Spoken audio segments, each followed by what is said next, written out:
Hey there, listeners. JC Alfelto here. And today's episode is going to be an interview. I know I haven't done an interview in a while here on the Writer's Lens, but I think you'll really enjoy this one. Dealing with a young emerging author in the Midwest that wrote a book about a topic that I think is a rather interesting one. So stick around here for this interview that I have with Clay Myatt.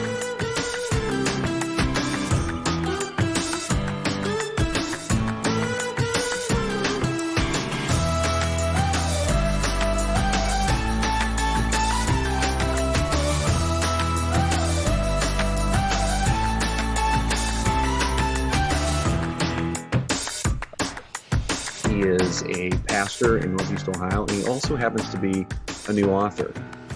His book is called Echoes of the Gospel in Harry Potter. It's newly released here as of September 2021.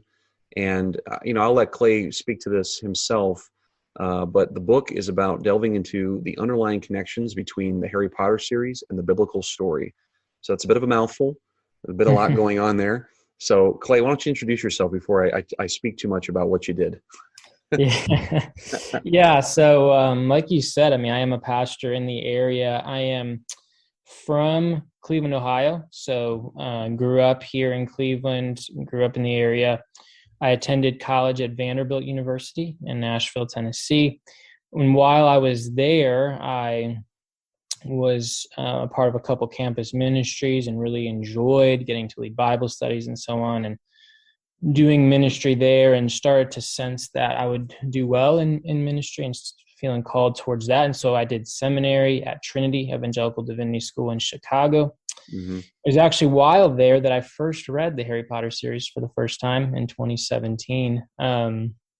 But since that time, I have served as an assistant pastor in residence in Gainesville, Florida. And then again, just outside of Boston for a year, and then now back here in the Cleveland area, and excited about that. So yeah, that's a little background on me. So you said you read Harry Potter for the first time in 2017. 2017, that's correct. Yeah. So this was a pretty quick turnaround then, as far as, hey, this was pretty inspiring, and Yeah. I think I'll write a book about it. So Yeah. was that kind of the genesis behind all of this? Because Yeah. to me, I know that for those who are listening, Clay and I did have the chance to speak a little bit before we actually did this interview, and Clay was just sharing a bit with me about why Harry Potter is significant in terms of things you can find with the gospel in there. So what was it initially that was like, okay, maybe I need to write a book about this? What was the inspiration there?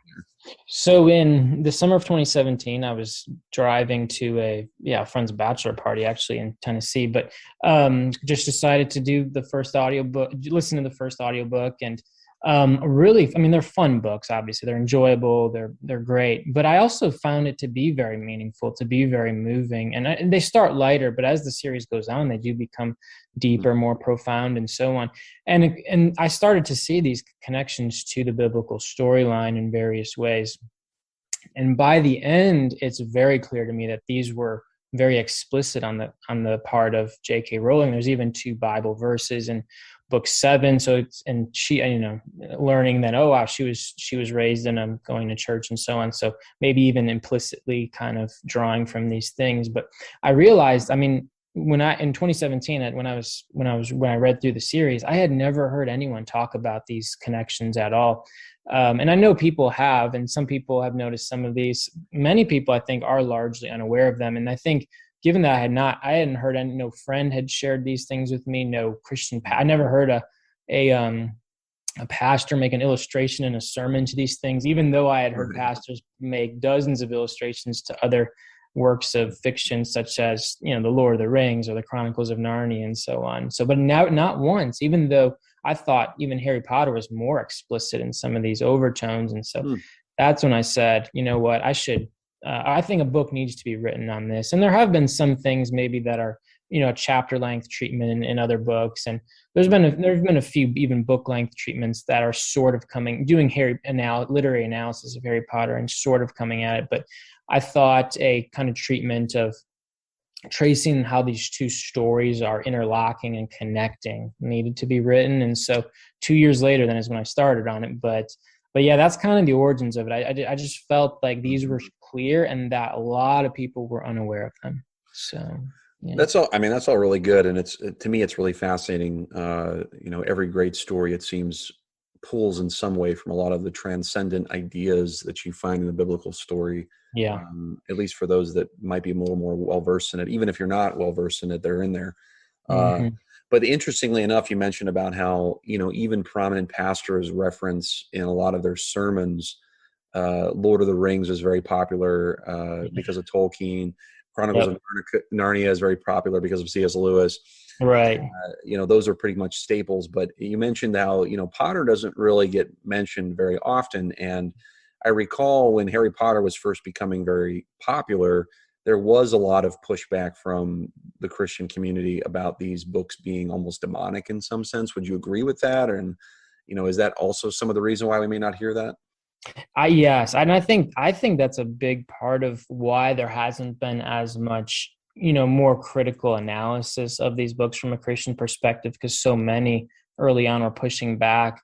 Most prominently was the Pope himself. The Pope called them a threat to Christianity, and there were prominent evangelical Christians as well who were saying things like that. And so, yeah, if you have this huge, I'll say a loud minority of people saying this, then you don't have as many Christians kind of doing, I think, more of a reflection on them. And so, yeah, I think that probably played a big role in lessening some of the, more critical reflection. Yeah.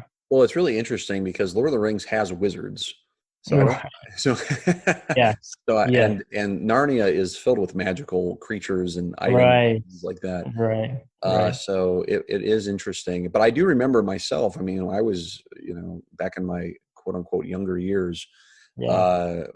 I remember Harry Potter being lambasted by a lot of people, saying that it was, the devil's work and it was a threat. I remember things about the Pope you were saying. Yeah. So I do remember those times when that was very popular to sort of push against it. But in many ways, I think it made it popular. Yep. It's like, people were sneaking it, I think you're probably right. Yeah. Yeah. There was some, bishop somewhere, reading it in the, the back of the cathedral or something. But yeah, so that's, to me, that's really interesting. And just the title of your book also, I think, is interesting, how you say echoes of the gospel. Why the word echoes? Yeah. For that. I think that's kind of interesting that you chose that specific word. So why that word? The introduction to my book draws from J.R.R. Tolkien's essay on fairy stories, and in that essay, he was outside of writing the Lord of the Rings, he was also a literary scholar at Oxford, and was very well versed in all sorts of stories in English, literature, history. But in that essay, he unpacks why we read fairy stories, or at least why he says we do. And he gives he talks about recovery, escape, and consolation. These are his three categories. But eventually he gets to the end and he says that the greatest conceivable fairy story that we could come up with has indeed entered into history in the Gospels. Right? The Gospels contain this greatest conceivable fairy tale, and it has entered into reality. It has entered into history, and that therefore the kind of the corollary to that would be that any fairy story, any fairy tale, any story in general, then is going to have resonances or echoes of this greatest of all stories, or this greatest of all fairy tales. So by calling it echoes, it's kind of saying that me using the language echoes of the gospel is saying that kind of drawing from Tolkien, the gospel is this greatest of all fairy stories or fairy tales. And so other stories then are going to in some way, or not, in a lot of ways, echo or have resonances with the gospel. And I think one of the claims that I make in the book then is that the reason the Harry Potter series has been so successful, indeed the best-selling book series of all time, is that the resonances are so loud or so clear, and the echoes are so apparent. And so because of all these, how closely it is resembling the gospel, I think that is resonating with a lot of people, even again if they don't know it, which is kind of a little bit of a surprising part of this, is that as explicit as some of these overtones are, and as my book kind of unpacks, I think there are a number of people who are unaware of them. So that's kind of the paradox there. But that's kind of why I chose the word echoes. So Yeah, I mean, that's really good. It's almost like you have the story and then you basically have ripples outside of that, yes, you know, yes, that really eke into everything else and kind of almost steal from it in some ways too. Or I wouldn't say, maybe steal is too strong of a word, but really kind of borrow and piggyback off of that storyline. So yep, there's a lot of ideas and themes as far as biblically speaking. You know, there are certain themes of self-sacrifice. right, You know, obviously the superior ethic of love is very prevalent in the Bible. Uh, right. what are some that you just kind of kick off with immediately in the book, Echoes of the Gospel? Like, is there one theme initially that you're just like, hey, this will knock you right upside the head as soon as you open up a Harry Potter book? Is there, Yeah, is there, yeah, yeah. Yeah. Well, I'm so my first chapter is called The Prophecy, and I am drawing from actually the opening chapter of Harry Potter and the Sorcerer's Stone, where you have all of these strange occurrences that are starting to, these people are setting off shooting stars. All of these owls are appearing out of nowhere. We're introduced to Harry Potter's relatives, his aunt and uncle and his cousin and so on. And all these strange events are happening. And then later, of course, in that chapter where we learn that the reason for that is that Voldemort was unable to kill this baby boy. And it's quite surprising. And even though he killed Harry Potter's parents. And there's a lot of mystery here as Dumbledore is talking to Professor McGonagall there in the first chapter. But that has a lot of resonances really with the opening of the Gospels, where you have again strange events angels starting to appear to a priest, who's married to a barren woman, and said, "Oh, you're going to have give birth to this son who's going to turn people, kind of prepare the way for God, really." And that's John the Baptist. And then you have the same angels appearing to a virgin, and Mary, of course, and saying that she's going to give birth to this son who's actually going to be the king of Israel, and he's going to be the Messiah. And a similar idea of where you have this, in the wizarding world, the years and years of darkness of Voldemort ruling. And then all of a sudden there's kind of that break in the clouds and sun begins to shine. And that's kind of what's going on in the Gospels as well, that there were these hundreds of years of people being in exile, or they had returned in some form, but are under Roman oppression. And now you have these strange events, and now there's hope again. And so really right off the bat, I think other people who know the beginning of the Gospel stories will know that we'll kind of pick up on some of those resonances. But right out of the gate, and even I remember when I read that chapter for the first time, I'm like, wow, there's some interesting kind of, it reminded me of the beginning of the Gospel story. And I'll say one more thing along those lines. There's a moment where Mr. Dursley, Harry's uncle, bumps into a wizard who's dressed up in all these robes and stuff. And the wizard's like, "Oh, don't be sorry for bumping into me. Nothing could make me unhappy today. Rejoice, because Voldemort is gone at last, and even muggles like yourself," he says, "should be rejoicing on this day." And the idea that this not only was the defeat of Voldemort good news for those in the wizarding community, it was good news for these muggles, people on the outside. And you see those resonances with the beginning of the Gospels as well, that this is not just good news for the people of Israel. Yes, Jesus is the King of the Jews, and he's going to bring deliverance to these people, but this is good news for everyone. It's good news for Gentiles, for people outside of the Jewish faith. And that's why you have these even Gentile magi coming from very far away, coming to pay homage to King Jesus, because it means the whole world's going to change. And so anyway, even right out of the gate there, you have some pretty strong resonances their echoes to the gospel. So, yeah. And I'll tell you what, for just that and just the Sorcerer's Stone, I would not have picked up on all of that. Just my yeah. maybe somewhere in my subconscious, I would have been rooting that out, but I'm glad Yeah. I'm glad someone like yourself took the time to really kind of unpack that and say, okay, there's a lot more going on here than perhaps you're aware of. Yeah, So, absolutely. no, that's really good. So does the format of the book, I know, and I saw a little bit as far as, picking apart your book and some of the samples that you sent over to me, but as far as the layout of the book, for anyone who's listening who hasn't picked it up yet or is interested, how does the book flow? I mean, obviously this is an analysis piece of sorts. You have these different essays where you're looking at different parts of the Harry Potter series. So does it move from book 1 to 7 as though it's chronological, or do you kind of jump around, and, how does the general layout of your book go?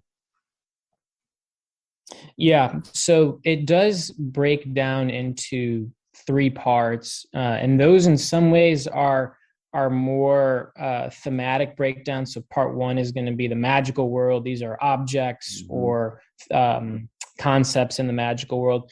The middle part is going to be characters. That's 8 chapters in the middle of tracing characters and how these characters are, again, reflecting ideas or characters in the biblical story. And then lastly, the last chapter is more broader themes. I call it the darkness and the light. And so these are where you have themes of death and suffering and things like that being talked about. Within each section, I did try to order the chapters so that there is a chronological flow to it. So the beginning of the first section begins with the prophecy, the chapter I was just talking about, and then it ends with the Deathly Hallows, which is the 7th book, and which is a magical concept that isn't introduced even until the 7th book. Within the middle section, I begin with Harry, Ron, and Hermione, and Lily and Dumbledore. Some of the early characters we meet. I finish more with Voldemort and Snape, who we learn more, who we don't really learn about their true allegiances and identities, I guess, like for Snape, for instance, until the very end. And then the same thing in the last part. So what was that? Spoiler alert. Spoiler alert. That's right. Spoiler alert. Yeah. So there's each of those 3 sections kind of goes chronologically within it. So yeah. That's really good. Yeah. I mean, you probably, I mean, the Harry Potter story is kind of like a coming of age tale. Yeah. In many ways, is because you're following Harry from his first year at Hogwarts until the very end of it, when I think he's like 17 or 18. Right. So it's kind of this coming of age, and it's also interesting, to me, just thinking out loud, how the chronology of the biblical story is almost like a coming of age in many ways for Israel. They kind of go back and forth with doing what they're supposed to be doing, and they're not doing what they're supposed to be doing. It's like they're growing, learning. And then finally Jesus shows up and says, you know what, I got to do this for everybody now, almost, I have to. We got to stop playing around with just here. We're going to graft everybody in, so to speak. Yeah, that's a good, it's the climax. Jesus is coming as the climax of the story. And in a lot of ways, the book series is building towards this moment where, Harry is taking on, book 7 has definitely the clearest echoes where he's going to take on this Christ-like role of a sacrificial death, a resurrection, and so on. So there's definitely a trajectory within it. And I think that's honestly one of the things that is really cool about the series, is that it does start lighter when he's 11, 12, 13, and then by the time he's 7, I mean, the themes get darker as it goes on. And anyway, I think that's a powerful part of the story for sure. Yeah. I remember seeing Prisoner of Azkaban in theaters, and I didn't watch the first 2 movies in theaters or anything. And I saw The Prisoner of Azkaban. I don't know if you can relate to this, Clay. You're a little bit younger than me. But I remember watching that film. I hadn't even read the books yet, and I was just getting into Harry Potter at the time. And I went, this is now becoming more adult-like. It's definitely getting darker. There are some things happening to the characters that are a lot more insidious, almost, as they're getting older. They're being exposed to a little bit more. So just even that is interesting. Just kind of the ways of the world and how it tries to twist us up and take us from basically living out our true purpose in life. What would be some things you would want for someone to take away from reading your book Hmm. whether they're, let's say they're a Christian of 50 years, or they're a brand spanking new believer, or not even a believer. Maybe this could be obviously a book for anyone who's curious, or who could be like Right. an atheist, agnostic, or doesn't even identify as anything. What would Yep. be Yep. what would be a takeaway? I think for somebody who already is a Christian, I think, well, one, I hope they walk away with a deeper appreciation of the Harry Potter story, certainly, and seeing some of these things that perhaps they didn't see. But I think one of the beauties of a story like Harry Potter, and reading it as a Christian, is that it can help us see the beauty of the Mm, biblical storyline from different angles, and to remind us how wonderful it is that this story has happened and has come true. And mm, I think so. I would love for people just have a deeper appreciation of the biblical story. I think for people who are not Christians, I hope again that they're going to appreciate the Harry Potter story from a different angle because of this, and kind of see some of these things that J.K. Rowling is drawing from. But also, my hope would be that as they see these parts of the Harry Potter story laid out that they really love, and that they would consider the Christian claim that actually this story that the Harry Potter series is echoing, the Christian claim is that this has happened and has happened in history, and that that they would consider that, and to see, to think about whether that might be true, and to take the steps to do that.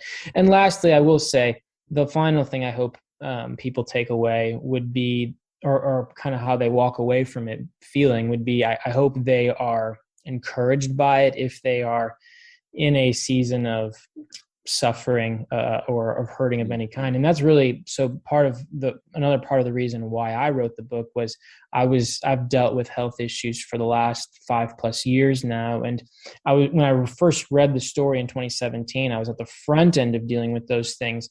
And I was very moved by many of the ways that the Harry Potter story portrays suffering, pain, evil, and so on. And I found it very refreshing. I found it very countercultural, and I found it very much in line with the way the Bible teaches on these things. And so that was part of it as well. Those kinds of things get woven in throughout my book. And so I do hope people who are hurting, suffering, will find it to be hopeful, because I think the Harry Potter series is a very hopeful book series. And obviously then I believe that the gospel gives us a true, full, and indomitable hope, and that they would see those connections. So that's another thing. Yeah, those are all really great, Clay. And I mean, as far as people seeing the good out of the story of the Harry Potter series, I think, sometimes I feel like a lot of folks get this in their head where it's like, I can only receive something good if it has Jesus on the sleeve or something like that. It's impossible to receive something good unless it explicitly is saying, Jesus on it. Yeah. Yeah. So, to hear some of those things, I think is really important. And Mm-hmm. just the whole idea of, going through a difficult time or suffering. Mm-hmm. I mean, Harry, I think by the 4th or 5th book, I'm just kind of wondering if this kid's going to need counseling for the rest of his life. Because I think by the time he's like 15, he's had about 24 attempts on his life, and one can only wonder what that would do to a young person, who's going through all those things. But hey, it definitely is written well, and it's engaging, and as you have said, brings forth a lot of these thematical elements that bring us to the hope that there's something better that's coming on the horizon. Yes. So transitioning from that, as far as being hopeful and trying to get your book published, I mean, this is something I always ask authors that and talk to me. So you got the book published. Naturally, you've got it published. It's coming out. What was that like? I mean, you're a new author, man, and you were probably like, hey, I got this book idea, I'm writing it, and what do I do with this thing? How do I go finding somebody that's actually going to publish this, or are they even going to like it? I mean, what was going through your head, I guess, is my big question. Yeah, because I was brand new. Obviously, this is I'm a brand new author, so I was brand new to this world. I didn't know anything about it. I ended up when I first wrote it, I basically was writing it without knowing exactly what that process would look like, the publishing process. And I knew I enjoyed doing it. I knew I wanted to do it regardless of what ended up happening. But eventually then realizing, what kind of steps do I need to take? I was very blessed to have two or three people who had a lot of insight into the publishing world, had published or had worked for publishers. And they were able to speak into that process a little bit for me and helped me craft a book proposal, and even edited that book proposal, and and a couple people were told me that the publisher that ended up publishing it, Whippenstock, they said this would be a great publisher for you because this type of thing that you're doing, they do things like this or would be interested in things like this, faith and culture and so on, and would find this a very interesting idea. And so it's funny, this was this is one of the first publishers I submitted to, and was very, grateful that they accepted. And now in the meantime, there were others that I had submitted to, and because it takes time, obviously. But I think my road, when I talk to other people who've try to get things published, I think mine was a little bit smoother sailing than I know some people. It's a real challenge. Even some of the greatest, we'll talk. J.K. Rowling herself, I think, was denied by 12 publishers before the first Harry Potter series was published. And so I know it's a very hard journey for many to get a book published, even if it's an amazing book. And so I was, there were definitely challenges in there that I faced, but I do think I was just very grateful to have a few people who had been in that world who could speak into it and kind of directed me. And so, very grateful for those folks. Yeah. I always like to reiterate that whenever I'm interviewing an author or anyone that, I've had people or talked to people, like, especially after I wrote my first book, people immediately get this in their heads. They're like, well, Josh wrote a book, so I can write a book, and that's fine. I mean, that's totally cool. I more than would want to encourage somebody. But then the idea is that, well, I'm just going to crank it out in 48 hours. And then I'm going to go find some publisher and they're going to love me. And that's just not how it works.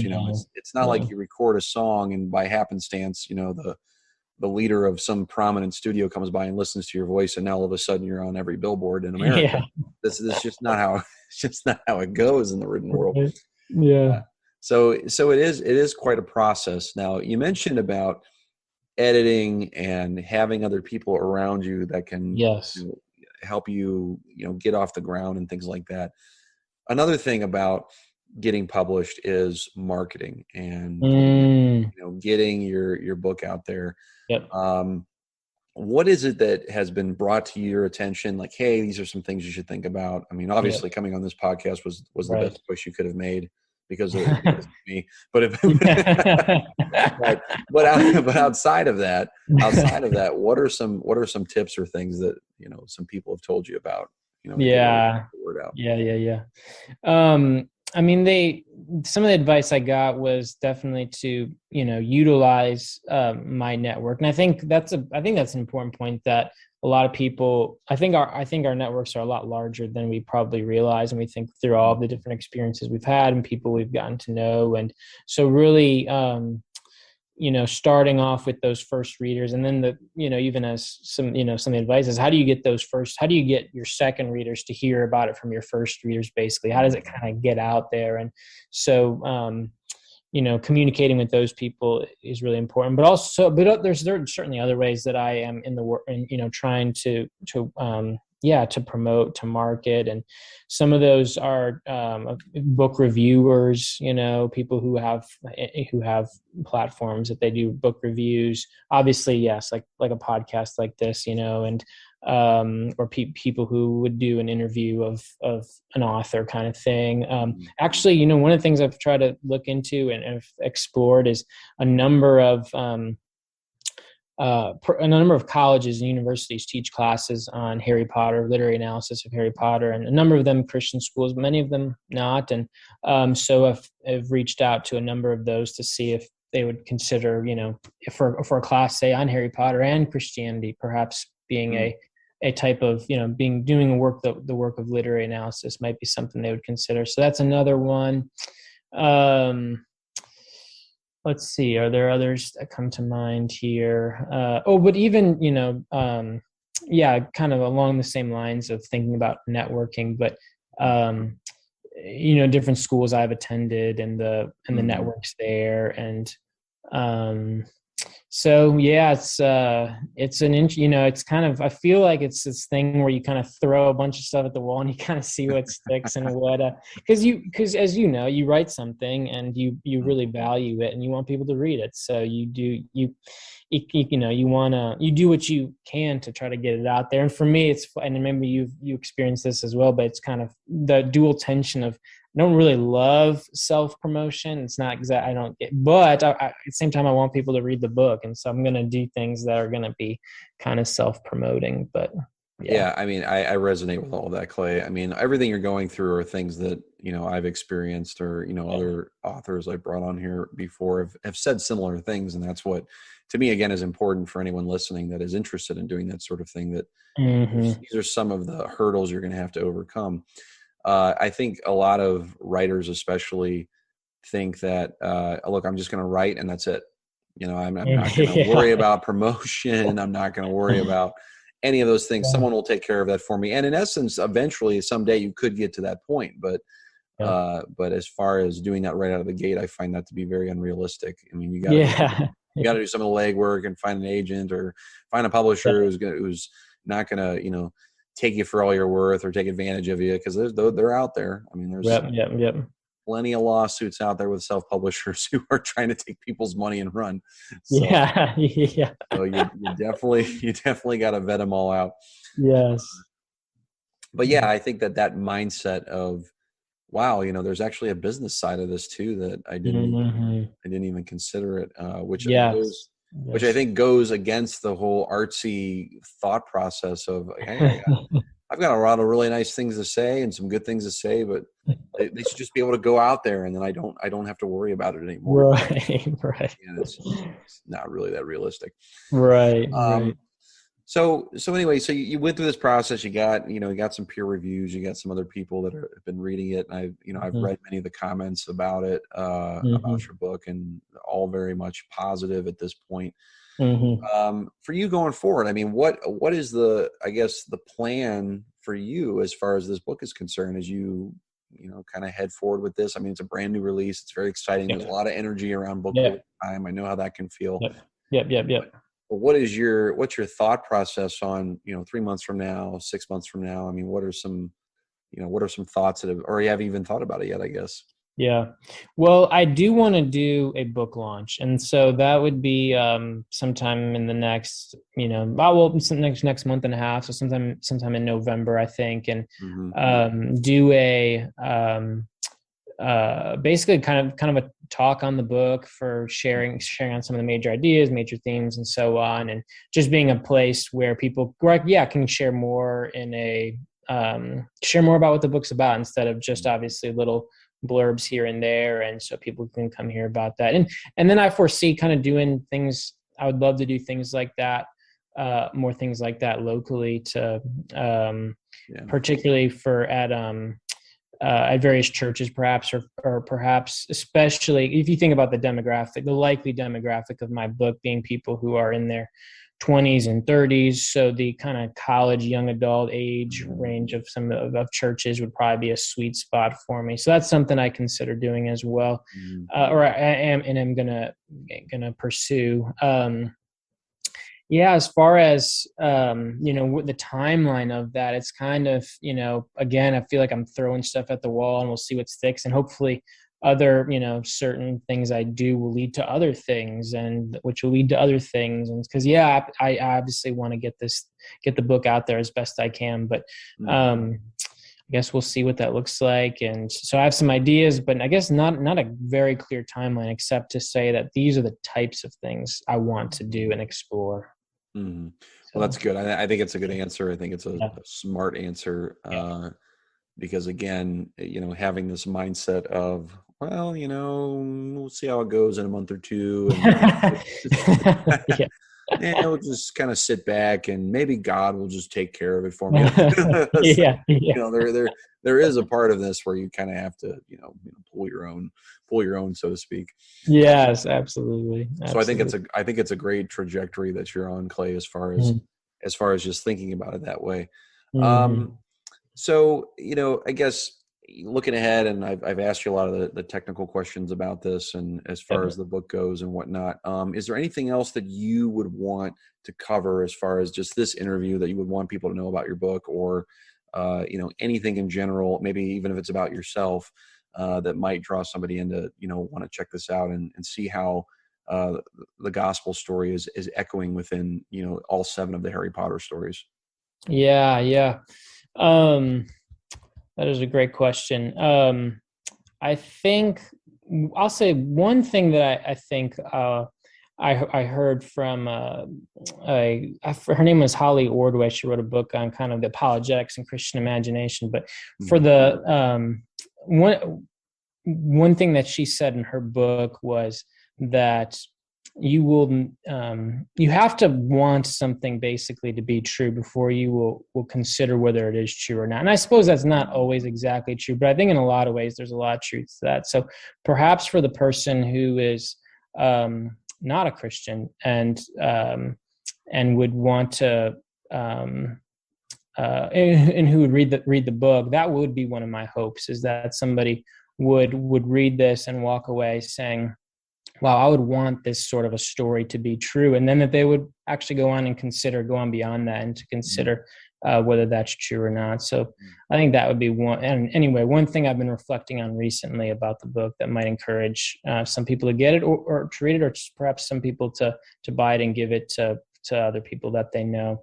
I suppose maybe, some of the more practical things is that if somebody wants to buy it, they can buy it it's available on Amazon as well as from the publisher. Whip and Stock's website would be the 2 places that they can go for that. So those would be a couple other things.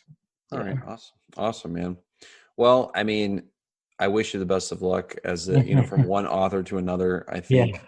I think you've started off on a really good foot here to basically tackle one of the most, it is the best-selling, I think, fiction Book series. Yeah. book series that there has ever been. So Mhm. tackling that is no small feat. Oh, I did actually want to ask you one thing. Yeah. This is now part of the bonus content of this interview that I'm doing. What did you have to do? Was there any kind of legal issue with you referencing Oh, yeah. Harry Potter in your book? I think some people, excuse me, kind of get a little bit like leery on that. They're like, oh, you can't just write a book with a massive trademark or franchise like Harry Potter and it's all willy-nilly, whatever you want to do. You could find yourself in hot water. So was there a legal part of talking about Harry Potter, referencing it, quoting it, that you had to get past in order to actually write the book? So these are all sorts of things I had look into and reached out to J.K. Rowling's legal entity that represents her. But basically, the copyright law allows for something called fair use, and fair use allows you to quote, to a certain amount of a book within reason, basically, to do analysis or criticism or whatever it may be. And so writers are protected by that. So that allows you to quote things as long as you properly cite and so on. And publishers generally have their own ranges for what's considered fair use. And for a book, a pretty standard one is 300 words per book. So in my case, it's 7 books. That's 2,100 words that I could use, 300 from each book, for my publisher's kind of boundaries. But interestingly, when I first wrote the book, the first draft had quite a bit more than that, and more around 5,000 or 6,000. And so I had to do a lot of work of trimming, summarizing, paraphrasing, and try to get it down to be what would be considered fair use. And I think ultimately, at the end of the day, it probably helped to make it more concise and to make it flow a little bit better, not as many bulk quotes. And so honestly, I was I think it ended up making the book better than it was before. And that was some of the feedback I got from people who read it before and after. And then the other thing that was, can you use Harry Potter in the title was something that came up as well. And again, I think the law when it comes to copyright law, basically you can use a copyrighted title like Harry Potter, for instance, if you are using it to basically say what you're writing about or to state your subject. And so in that case, it would be within fair use. So those are anyway, I learned a lot about copyright law when I wrote this, but yeah. Again, it's something that you wouldn't consider because you just want to write a book, it's just like, I'm just going to write this book and nobody's going to care, except for this, multi-billion-dollar franchise that is wait a second, who's this guy from Northeast Ohio trying to write about us? So and I will say they were very encouraging and were very anyway, they were positive about it, which was good to hear. So that's awesome. Well, man, I look forward to your official book launch party and everything else that you'll be doing, and I'm sure we'll be hearing more from you in the future. And perhaps I told a few listeners actually about this interview prior to coming out, and the predominant question was, is he going to do a series about Star Wars next? That was the question that came up. Oh my gosh, that's funny. Yeah, echoes of the gospel in Star Wars. Oh my goodness. You could do a whole series on this. Yeah, it's true. I could keep rolling, couldn't I? Keep rolling with it from there, man. So you heard it here first, folks, on The Writer's Lens, this budding series of books. So hey, you'll have to reach out to, well, it's not Lucas anymore, it's Disney. You'll have to reach out to Disney's legal team to see if you can actually do that. So anyway, well, thanks again for being on The Writer's Lens. It's been a pleasure, Clay. So thanks so much for having me, Josh. This was great. Really appreciated it. This was good. Awesome, man. Echoes of the Gospel in Harry Potter by Clay Myatt. Check it out. What's the name of the publisher one more time, sir? Whip and Stock, WIPF and Stock, or on Amazon. So. Awesome. All right. Thanks again, Clay.